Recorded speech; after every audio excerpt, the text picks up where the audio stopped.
好，大家好，歡迎大家收睇大點擊一台，我係獨角豬。咁咧就經過咗咧咁多次咧，唔用樣咧，仲衰過咧用樣嘅時候，我都係用翻用唔用樣都係差唔多咁多 view，都係用翻個樣啦。決定啲人可能覺得睇唔到個樣咧，佢唔開心啊嘛。咁啦咁啊，今日講啲乜嘢嘢咧？其實咧，我小弟咧，我發覺一樣嘢咧。我講下紫微斗數啦，好唔好啊？講下紫微斗數今日。可能有啲人中意我講一啲咩嘅題材，哇！你講玄學嘅嘢，喂，有陣時講下玄學唔得嘅咩？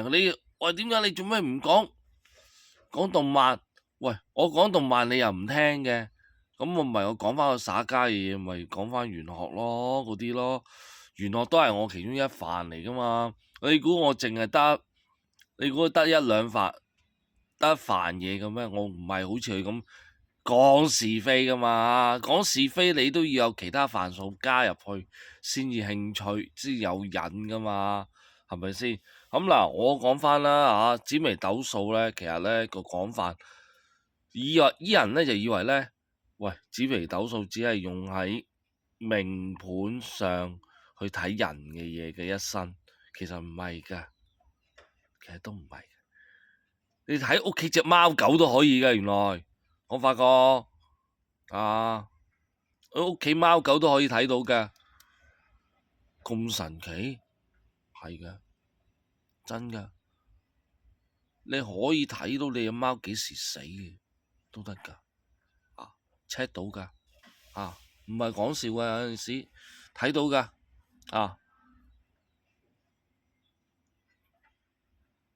睇到10年大運咩成嘅嗰啲，通常嚟講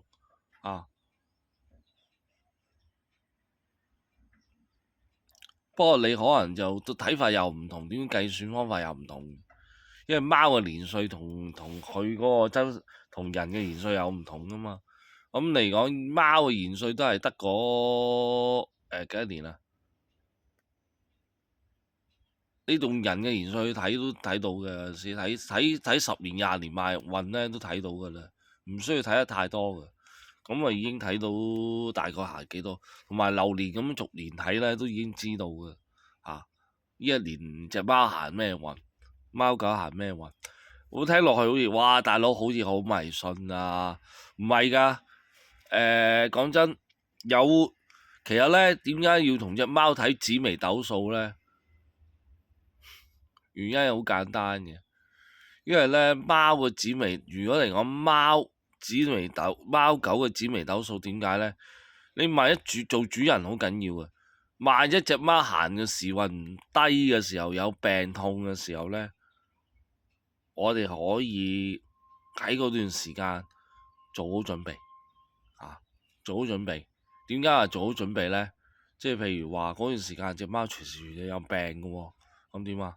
趁我哋喺好嘅環境底下，儲多啲錢去睇獸醫咯，嘅嘢做好晒準備，咁就避免咗嗰個病嘅情況咯。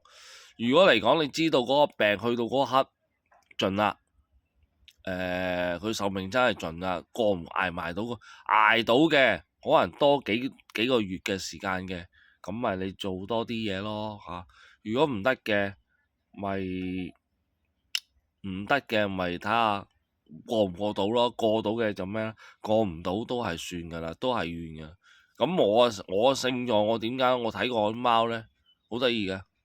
嗰年咧有啲貓係可以過到嗰年噶，即係嗰年係佢有犯太歲，嗰年佢真係死。你唔好以為犯太歲可能人就可能冇乜嘢，但係貓狗嚟講犯太歲咧係好嚴重噶，呢樣嘢係貓狗犯太歲係好嚴重嘅事，分鐘會死亡噶，呢樣嘢唔係講笑噶哇大佬你講到貓狗都會犯太歲嘅你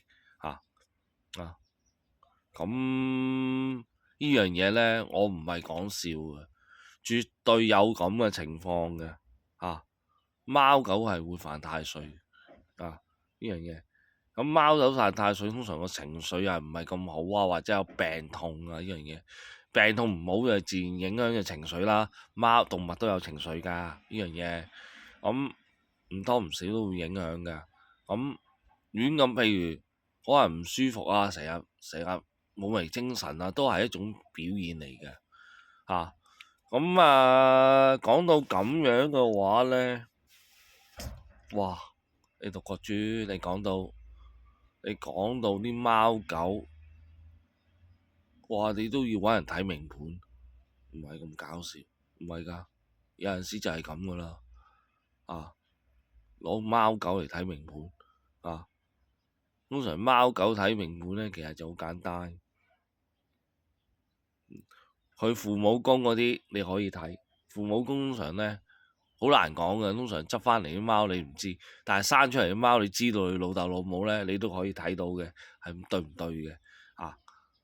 同埋佢老豆老母嘅性格都睇到，好犀利喎啊！因為我隻貓咧，我之前我養嗰隻貓咧，個老豆老母嘅性格我都好清楚。因為點解我見過？因為我未攞佢翻嚟養之前咧，我係見過佢老豆老母噶嘛。佢老豆老母係咩性格？即係我講嘅係佢貓狗個老豆老母啊！唔係人嗰個老豆老母啊！即係佢係咩貓種，睇到晒知嘅呢樣嘢。咁呢樣嘢咧，嗱，可能有少少調教咯，要唔係話差唔多，但係有啲嘢係相同嘅。咁你遇啱嗰啲犯太歲時間咧，衝嗰流年去衝嗰啲時間咧，要小心啦。貓狗譬如平均年齡咧有20年、十幾年啊，15至20年嘅，咁你要睇下佢邊一年去犯太歲。咁喺犯太歲嗰年咧，嗱，通常嚟講貓狗咧，佢嘅親生佢可以去邊一年出世咧，你就用翻嗰個生肖去睇。即係譬如係貓年，佢係9年出世嘅，咪當佢狗咁睇咯，9年咯。咁去到邊個年咧，你要小心啦。行到幾多年啦？6歲咁上下，你睇睇佢有冇行到佢嗰個本命年，你要睇睇佢本命年就啱啱出世啦嚇，因為啱啱出世都有影響嘅，因為佢本身個啱啱出世咧嗰幾年咧，佢有事嘅話咧就好快走噶啦，啲貓係同埋咧5、6年之後咧，佢係沖太歲，亦都要睇睇，亦都會有啲貓咧無緣無故8年後死啊，唔過10年死嗰啲咧，可能係啲沖太歲有關嘅呢樣嘢有沖太歲有關嘅，呢樣嘢我唔講俾你聽。不過哇，你咁迷信㗎，獨角豬唔係迷信啊！呢樣嘢你要知嘅，咁你要睇翻咩原因佢咩事咩原因你對翻嗰個月份有啲乜嘢，咁咪知道咩事咯。呢啲嘢有得睇嘅其實哇大佬你咁樣玩法點夠你玩？唔係有呢啲嘢有得斷症嘅，呢啲嘢我哋有得斷症嘅，唔係亂咁噏嘅呢啲嘢不過問題就話咧，用到咁樣睇咧，我哋可以預防一啲嘢咁解啦。因為嚟講，你睇獸醫都好貴噶嘛，下下睇獸醫唔掂㗎，你明唔明啊？咁你要睇下點樣做咯。好啦，我講到呢度咧，其實咧，鍾意我嘅人咧，唔該你哋訂閱大點擊一台啦，你俾個 like 我，留言分享出去，唔該各位。咁講到呢度先啦好，拜拜。